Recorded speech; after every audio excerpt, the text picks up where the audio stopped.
How to use the course completed membership workflow trigger. Here within the workflow builder, you can set one or multiple workflow triggers to fire off this sequence of events. I'm going to click here to add a new workflow trigger, and we can name this whatever we'd like.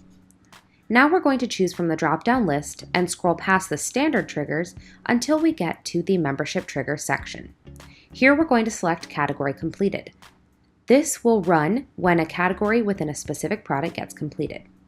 Once I've chosen this workflow trigger, I'll click the Add Filters, and then I will select Product and choose the product this is for, and then I will add another filter, and I will choose a category. So that when the demo category within the demo course is completed, then the actions will fire off within the workflow. Now I need to save this workflow trigger, and this workflow trigger has now been added here. Then I can update or change any of these workflow actions here that are set to fire off, click Save to confirm the changes, and then ensure that the workflow is set from draft to publish mode in order for it to run.